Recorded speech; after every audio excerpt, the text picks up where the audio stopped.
Ordeal Above Tesi Lapcha by Stephen R. McCarthy. Most Himalayan expeditions begin in the same place, where the only road east of Kathmandu ends in a muddy rice paddy. But not all Himalayan expeditions begin in the same way. Ours began when Gary Payne and I, both sophomores at Reed College, took off for a few days of skiing at Thanksgiving in 1962. We talked about trying to climb Mount McKinley in Alaska the next summer. And then the conversation wandered from one more fantastic idea to another. Finally, Gary suggested, let's go to Nepal and climb in the Himalayas. I agreed. During the next year, we talked, wrote letters, made phone calls, and begged manufacturers for supplies and financial help. Slowly, our wild, improbable dream began to take shape. Gary and I were both 19 at the time. Around Christmas time, I called an old high school friend, David Wyatt, then at the University of Chicago, and outlined our plan. It was sketchy at best, but Dave thought it was great. Finally, in September of 1963, the three of us flew to Bombay and then to Kathmandu, the capital of Nepal. The expedition had begun. Our jeep stopped near the rice paddy, and our porters came out of a few small buildings where they had waited for us. The sun began to melt the fog that had settled in the valley during the night. Above, we could see clear blue sky, and ahead we could see a rutted trail, the trail to Mount Everest. There aren't any books that tell you how to get along with porters. We had 10 and one Sherpa guide. And if you don't know how to handle something you have 10 of, you have a problem. On that first morning near Kathmandu, we came close to complete breakdown. The porters wanted to take along an extra member, making 11. And we told them we really couldn't afford it, which was true. They said they wouldn't go at all. So there we were, halfway around the world, on the verge of beginning our big adventure, and we had a labor strike on our hands. We argued through our Sherpa, and we pleaded and yelled, in English and Nepali. No luck. Then we tried the "we are all members of the team" routine. Gary put on his Pendleton jacket and alpine hat, pulled up his collar, and walked back and forth in front of the line of porters, like Vince Lombardi in front of the Packer bench. The porters were amused. When Gary's line, "All right, boys, I want you to go out there and walk your tails off," was translated by Lapcha, our Sherpa, the porters broke into open laughter. I was less and less amused, for the day was wearing on. We had allowed ourselves 17 days to get to Thangboche, the famous monastery at the foot of Everest, from where we hoped to attempt an assault on some peak, and we wanted to be on the trail. I finally settled on the magic ingredient in all strike negotiations: more money.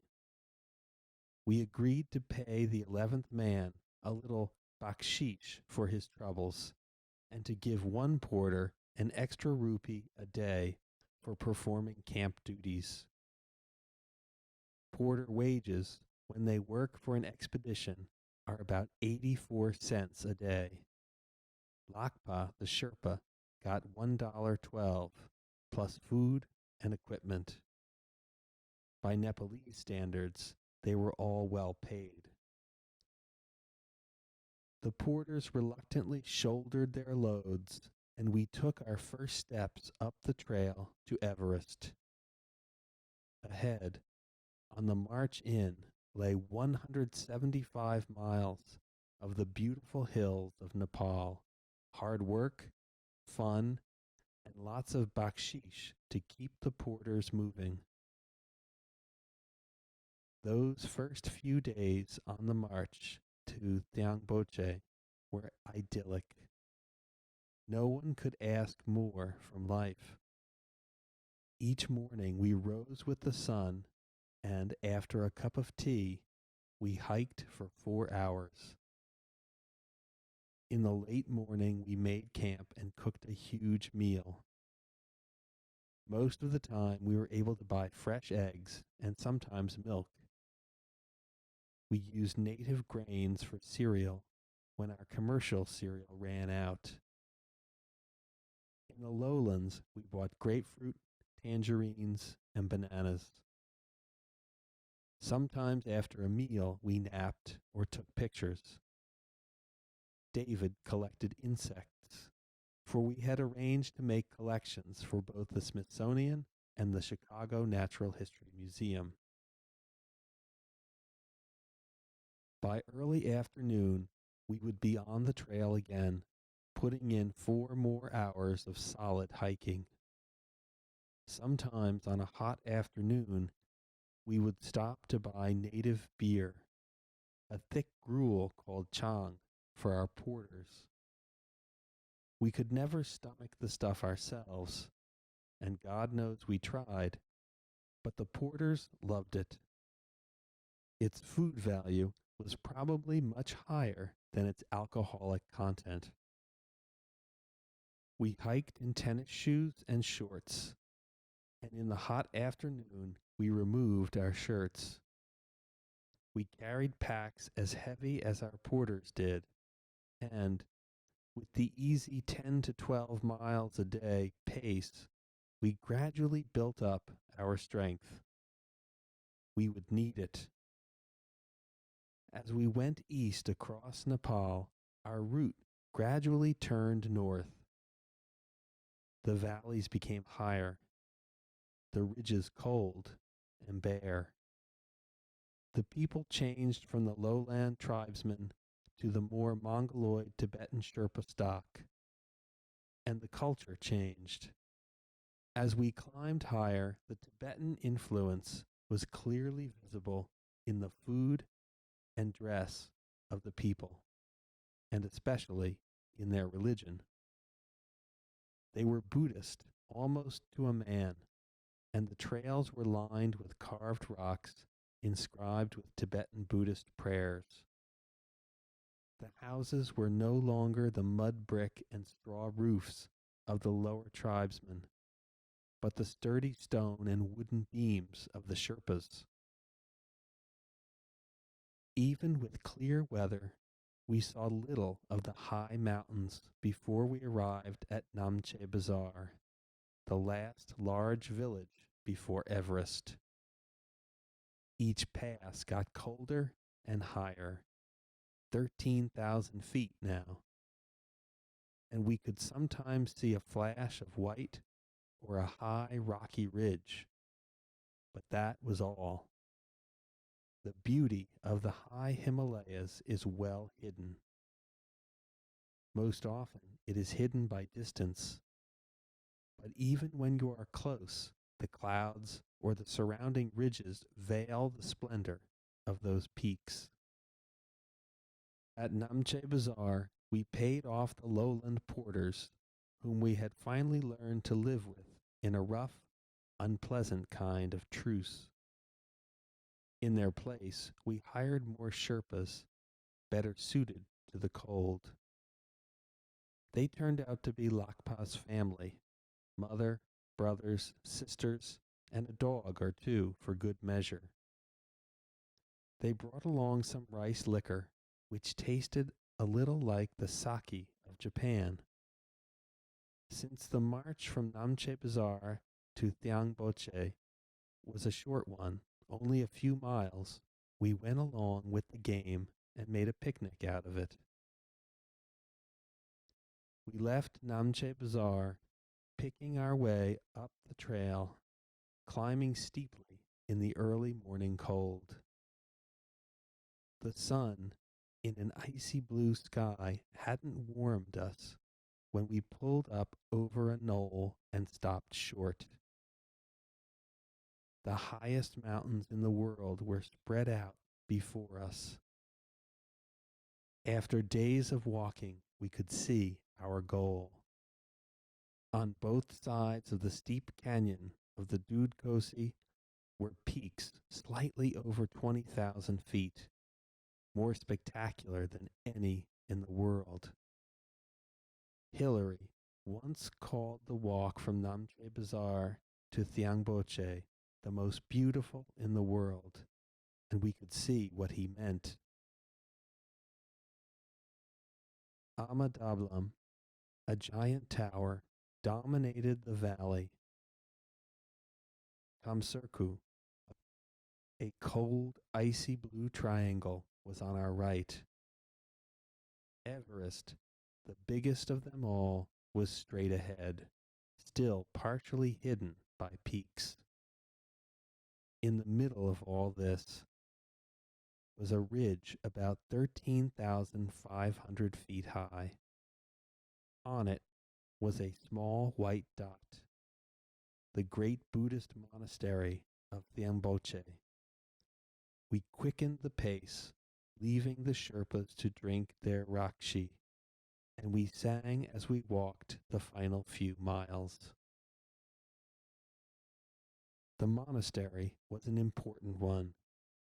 We knew it was desirable to establish good relations with the people.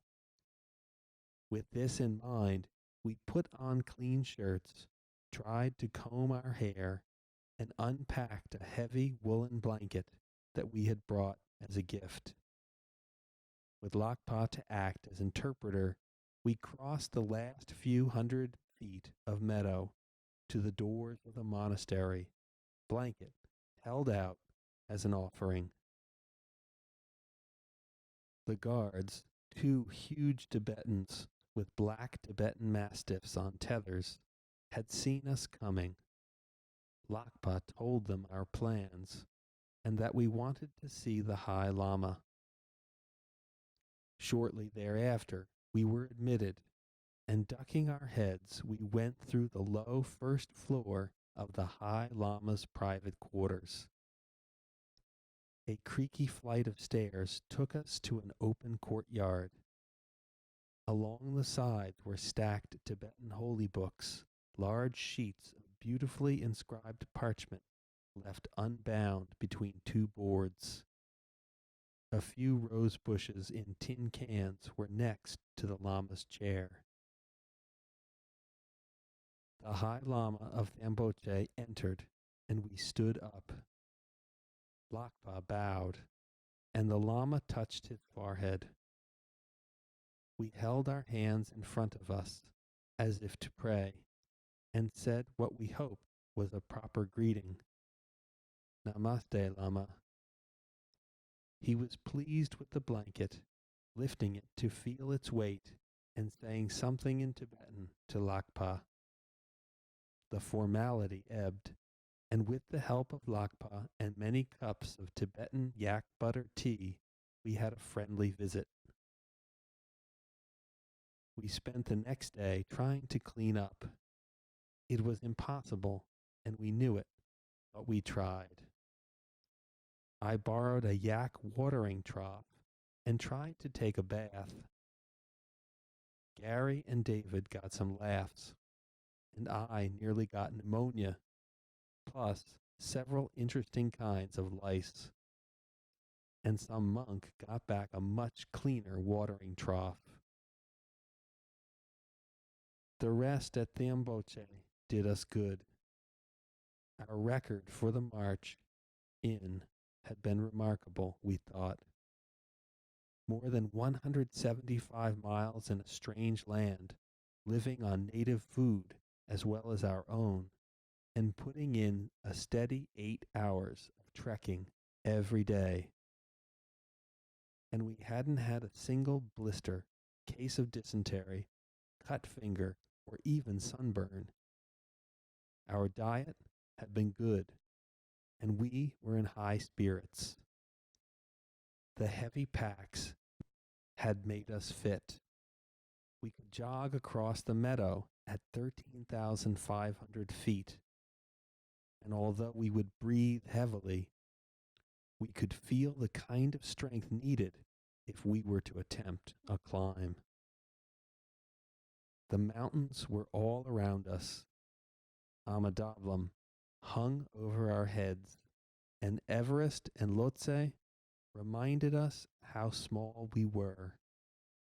It was November, and each night a new dusting of snow dropped on the peaks. The wind came up in the evenings, and cold fog from the valleys curled over the monastery. With evening, the yaks came to the meadows, their clanking bells echoing off the bare rock ridges around our camp. The monks began prayers. Their chants and the music of long brass horns, like alpenhorns, were a weird symphony. The shrines around the monastery were silhouetted in the fog and setting sun. A dark-robed monk made his evening rounds, and a cold, cold wind drove us into our down sleeping bags for the night, making us wonder which planet we were on. Our outlook changed as we began to seriously consider an assault on one of the peaks. The holiday in the lowlands was over. There was less joking, each of us anxious to size himself up against the mountains. Early one morning, we left the Angboche with light packs and headed toward a low ridge near Everest to test ourselves, a sort of training climb. We took a tent, light rations, and high-altitude clothing. Our path took us past the last trees and to a spot on the map called Feriche, a few miles from the old base camp of the AMEE, the American Mount Everest Expedition. We put up our tent in the lee of an old stone hut the Sherpas used in the summer when they pastured their yaks in the higher meadows. The morning offered a brilliant sight. The valley of the Imja Kola, where we had camped, was like a big bowl. Several inches of new snow had fallen. The tops of the peaks were flashing with light from the early sun, while the valley itself was still frigid and dark. We stood for a few minutes shivering and watched the sun move across the valley, bringing with it a little warmth. Gary and I eyed the ridge to the north, a small extension of Nuptse, and decided to climb it. David planned to spend the day near the camp, looking for a species of beetle wanted by one of the museums. Gary and I took off up the steep ridge at a pace that could only be called foolhardy. For about 3,000 feet, we made great progress, when suddenly we had had it. We scrambled up another 500 feet or so. Then, exhausted, we took a few pictures and began to stumble down the mountain. David saw us coming and made tea for us at camp. He knew we were tired, he said, because he could see we weren't running down, which we usually did. Gary and I collapsed at camp, drank sweet tea, and discussed with Dave the results of our experiment. We had pushed hard on purpose to see how long we could keep it up. We were pleased, but we realized something that previous experience in Europe and Alaska had suggested to us. The fatigue of high altitude is a deceptive thing. It creeps up on you until you suddenly catch yourself doing something clumsy or stupid or dangerous. The sun went down, and the cold closed in on us with an abruptness we were to come to dread in a few days. As long as the sun was up, we felt a kind of superficial warmth. We could feel our faces frying in the thin air, but our feet would grow numb if we held still.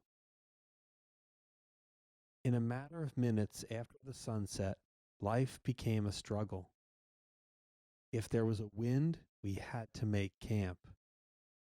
It was nearly December, and the cold, forbidding peaks, as well as the extreme loneliness of an empty Himalayan valley in winter, were almost frightening to the three of us. The march back to Liamboche was beautiful.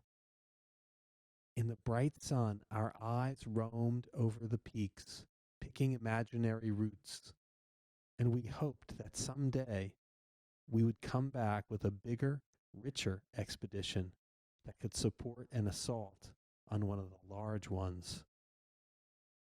So much of Himalayan climbing is decided by money and logistical support, not by nerve or skill. It should be this way. The mountains are big, and a few men, no matter how brave or technically skilled, are helpless against them. The great expeditions are like armies, with dozens of Sherpas, hundreds of porters, hundreds of thousands of dollars worth of supplies, and a large team of first-rate climbers, the generals. Ours was small, and the total cost was about $5,000. We had no hope of climbing a really big peak, so we left Damboche after several more trips into the surrounding valleys and began the trek out to Kathmandu. Rather than travel by the route we took in, we swung north and took the main trade route to Tibet along the Bote Kosi. One day's march before we got to Tibet, we left the caravans and began the climb to Tesi Lapcha Pass. Tesi Lapcha is about 19,000 feet high, a thin notch in a high ridge that runs north and south, some 6 days' march from the base of Everest.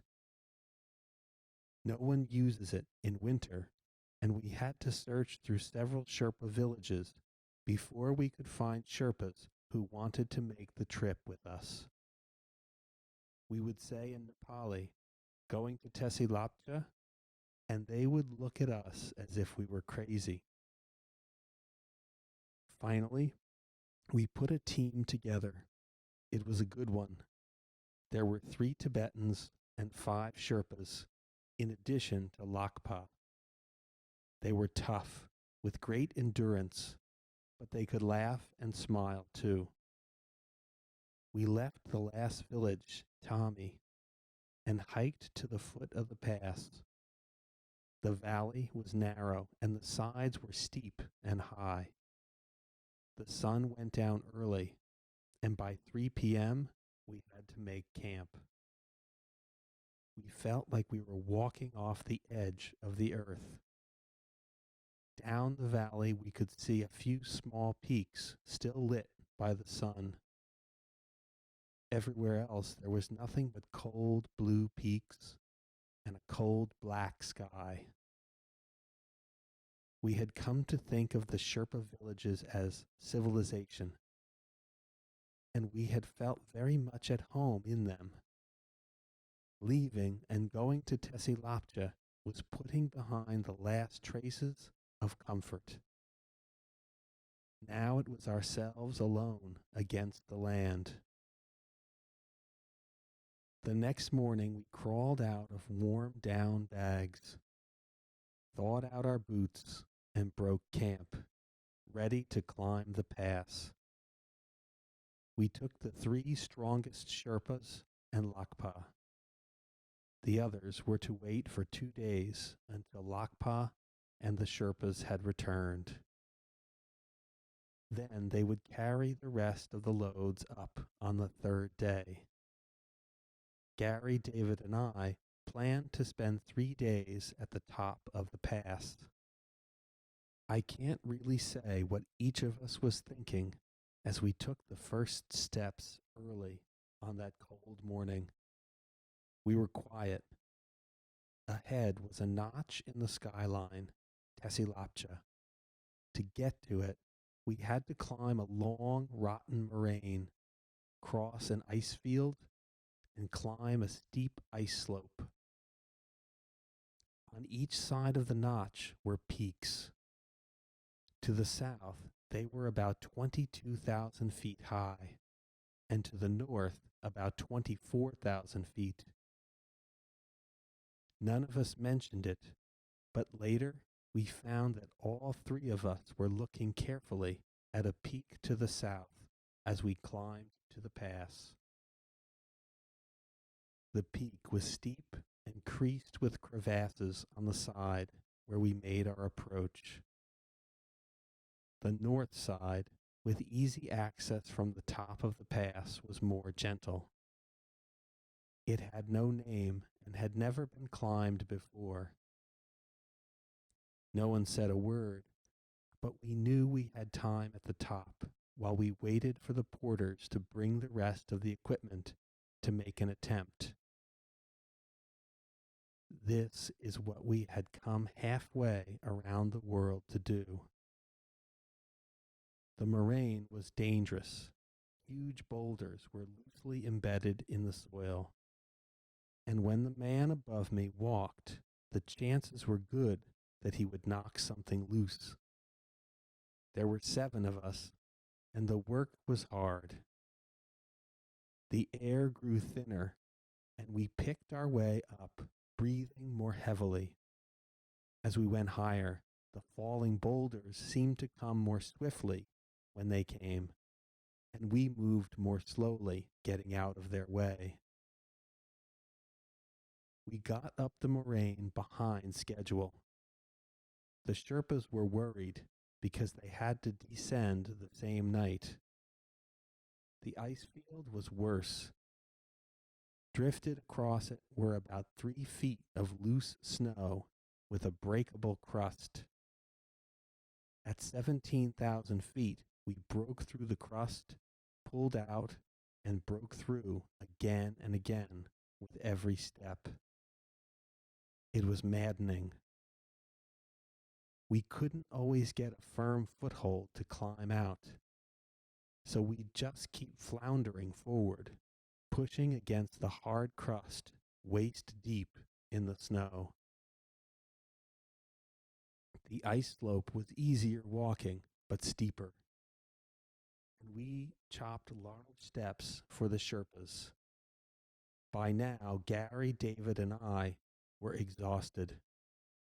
We had broken trail all across the snowfield. The last few hours had drained us. The top was safe, at least. A large, flat snow slope went off toward the south peak. A high rock wall to the north would be dangerous if we camped close to it. So we found a spot on the lower part of the snowfield.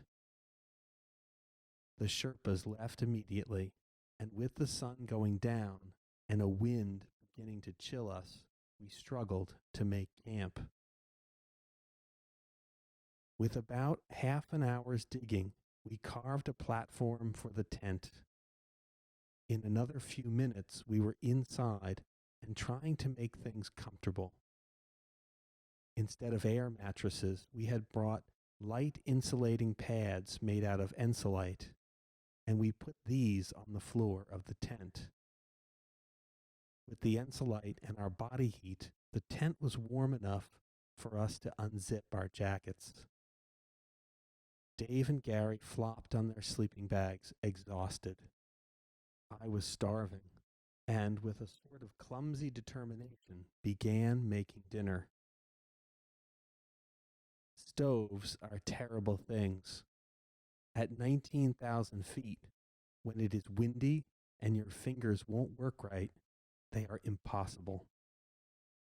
Dinner turned out to be a lukewarm hoosh made of dried soup, tinned beef, and bouillon, with some cheese, nuts, and chocolate for dessert. I wolfed down mine and then got Gary and Dave to eat theirs. The food brought all of us around a bit, and we went outside to secure the tent in the face of rising winds. We put the equipment boxes against the tent and poured water on the snow around the tent pegs to freeze the pegs into the snow. I looked south to the peak. It looked like a sleeping giant, peaceful and yet a little unpredictable. It was dark now, and the cold wind soon drove me back inside. We talked for a little while about our peak. We agreed to get an early start, then see how far we could go. There wasn't much talk about making a summit attempt out of it, because we had no idea how long it would take us to cross the long snowfields and pick our way up its steep upper slopes. We would see when we got there. Night was easy, as nights go at that altitude. The tent held, and the cold wasn't unbearable. We began to experience the first overt manifestations of high altitude, however. Several times I woke up, gasping for breath.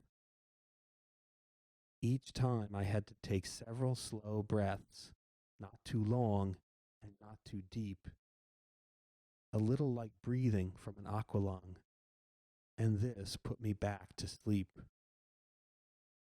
We moved slowly in the morning. After tea and some cereal, we got out of the tent and put on all our high altitude gear. Then we started the climb up the mountain. We moved with studied slowness, a step, then a breath, a step, then a breath. For hours we moved across the lower snow fields in a slow, steady rhythm. It was warm, and there wasn't much wind. The climb was tiring, but we were encouraged. We were making good progress, and the crevasses on the upper ice fields didn't look impassable as we got closer. As the mountain got steeper, we roped up and became more curious. Gary led with David second. The first several crevasses were easy. Sometimes we had to work our way back and forth, looking for a good spot to cross. But the solid ice and snow made it relatively safe. As the mountain got steeper still, we had to climb the upper side of each crevasse. It was more difficult now. The altitude made what was an enjoyable stunt on a lower glacier a difficult and dangerous effort here. We changed leads, leaving David second, with Gary and me switching. The ice walls were 8 to 10 feet high by now, and there were several of them we had to climb. After each, we had to stop and breathe deeply for a long time. We were climbing rapidly, and the altitude and wind were getting to us. We had to zip up our jackets and keep our backs to the wind as much as possible. We could see a place where the mountain disappeared above us. The sun was on it.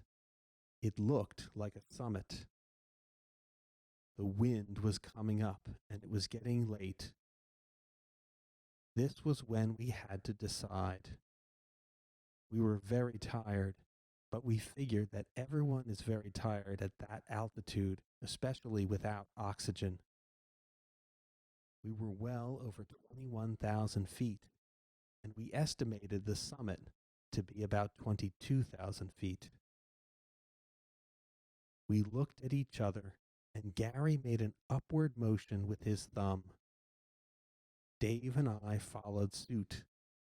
It was for real now.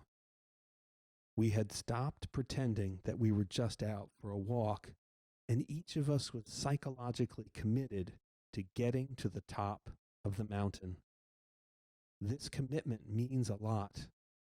A climber, after years of struggling up peaks, learns to run on nerves the last few hundred feet of any mountain.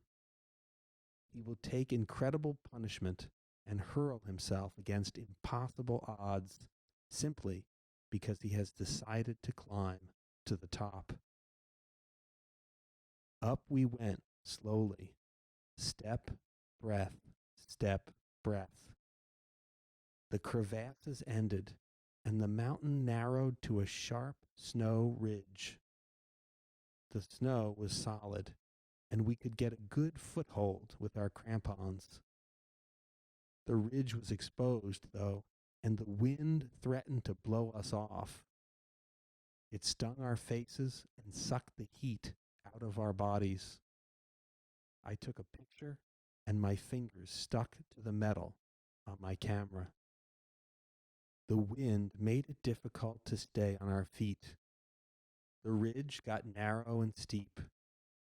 We walked bent over with our hands on the snow. The last few hundred feet we climbed on all fours. We crossed a flat spot, then crawled the final few feet to the summit, completely exhausted. I looked up while Gary and Dave hung onto the mountain. "Look," I shouted and pointed. Silence. Then the three of us burst into laughter. It was so disappointing, yet so impossible, that we could only laugh. Above us was a 200-foot ice wall, absolutely sheer, and so hard it sparkled. To the east was the face we had seen the day before, and to the west was a long avalanche-streaked slope dropping to the walling icefall. A traverse across either would have been foolhardy, and the ice wall was impossible. It would have been very difficult even at low altitudes, and it was absolutely out of the question here. We saw all this in a few seconds' silence, and then we laughed. We decided to call the place where we stood the North Summit. Fatigue was stronger than disappointment. We unroped, ate a bar of chocolate, sipped a little water, and took a few pictures. Then we got ready to descend. We had to lie on the snow and hold our ice axes, driven up to the blade in the snow, to stay on the mountain. The cold was less noticeable than the wind. Without a backward look, we started down. We stayed unroped, descending to the small snow flat where the ridge got steeper and where we planned to rope up again. In those first few feet, I slipped. I caught myself in a self-arrest purely by reflex and stood up, warning others about the tricky spot. Gary and Dave thought the self-arrest was such a pretty job that I got a small round of applause. Gary came across with no trouble. Dave started down, and as Gary and I turned to look at the route below, Dave yelled. We turned and watched him go by on his back, about 15 feet away from us. He was trying to get over onto his stomach. In a few seconds, he was past the flat spot and onto the steeper ridge where he picked up speed. He disappeared over the edge of one of the steeper spots. We saw him twice more, tumbling as he slid down the mountain at greater and greater speeds. Finally, he shot out across the lower slopes and came to a halt against one of the wind-blown snow ridges that streaked the snowfields near the pass. We watched in disbelief. There is a kind of optimism that climbers, especially the younger ones, possess that tells them, even while they are taking great precautions, that nothing will ever really happen. We had made one mistake, failing to rope ourselves together again, and the consequence was disaster. We could tell from where we stood that Dave was in very serious trouble. We descended, roped, just as quickly as we could without throwing ourselves down the slope after Dave. We had cut bucket steps on the way up. We could use these almost like a ladder on the way down, making good progress in spite of fatigue and high winds. A few hundred feet from Dave, I saw how serious the fall had been. One boot was ripped completely off and lay in the snow a few yards from his body. The web strap on his ice axe was ripped in half. He lay twisted and discolored against one of the sastrugi. I felt his pulse and listened for his heart. Nothing. Quickly, Gary put the boot back on, and I zipped up his jacket. We moved him as little as possible, but we got his head slightly downhill, and then used our summit packs to raise his body off the snow. Then I sent Gary to the base camp for the extra tent, stove, sleeping bag, and medical equipment we had put aside for an emergency. Even though months earlier, back in the States, we had never dreamed something like this would happen. Gary, fighting fatigue, charged off across the slopes to the main camp. Almost immediately, I knelt in the snow and started to give Dave artificial respiration, mouth to mouth. He was very cold, and from the first moment I had seen him, I knew there was little hope.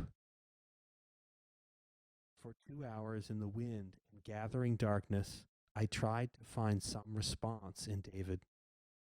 I massaged his face and hands at the same time that I gave him artificial respiration. There was no sign of life, never a flicker or a movement. Gary crawled up the last few hundred feet with the emergency equipment. I stood up and waved to him to forget it. He left it and joined me. I had lost all feeling in my toes and hands and was exhausted from the effort of trying to revive my comrade. I told Gary what I had done, and we agreed that there was nothing more to do. With the growing impact of the altitude, the physical exhaustion, and the psychological shock of watching a friend die, Gary and I were now battling for our own survival. We dug a trench in the snow as deeply as we could and put David into it. After a moment of silence, a muttered Tibetan prayer, and the Lord's Prayer, we put David's ice axe all the way into the snow near his head. We left a good friend and a good man at rest in the mountains he had come to love. In the bitter cold of night, Gary and I slowly descended to the base camp. Gary nearly crazy with fatigue, I with no feeling in my hands or feet. Both of us were incapable of talking about what had happened. It would be days before we could piece it all together. That night was terrible, alone on Tesi Lapcha, with the wind trying to tear our tent off the mountain. Gary went to sleep lying on his sleeping bag. I began thawing water for tea. We were seriously dehydrated and short on energy. After a long time, there was enough water for 2 cups of tea, which we heaped with sugar and lemon. I woke Gary up, and we washed down some raisins, nuts, and chocolate. Morning was clear and cold, and the murderous wind had died down. We broke camp, cooked a miserable breakfast. One of the stoves threatened to blow up, and packed, waiting for our Sherpas. They came late and very tired after their climb up from the valley. When they heard of David's death, they showed little emotion. Later, one of them offered us a little of his dried cheese, an unusual thing for a Sherpa to do. We left Tesi Lapcha anxious for the first time to get to safer ground and to an easier life. David's death had taken all the sport out of the trip. Gary and I felt little thrill as we looked down on the massive Rollwalling Glacier. It looked big and cold and dangerous. All we wanted to do was get across it and get home. It took us 4 weeks to do so. We encountered danger several times, but in retrospect, all of it pales beside the memory of David's death. My hands and feet gave me trouble. I lost all feeling in them that terrible night, and when it did come back, my feet were very tender and walking was painful. We were both weaker than we thought, and the final days of the expedition were a nightmare. Now it is over. It was a rare experience in the mechanized, comfortable 20th century to feel each day that you had to depend on your skill and wits. For many days we had tested ourselves and won. It was something never to forget. But from the beginning, the expedition was so much the product of 3 friends working together, planning, hoping, and finally doing, that when David died, it ceased being the old expedition. It was no longer the adventure of a lifetime for 3 college kids from the West Coast, but a grim struggle for existence. The great memories and the things we learned are tarnished by what happened on Tesi Lapcha. Time has given us some perspective, but a good man is with us no longer, and no amount of time will ever change that. The end.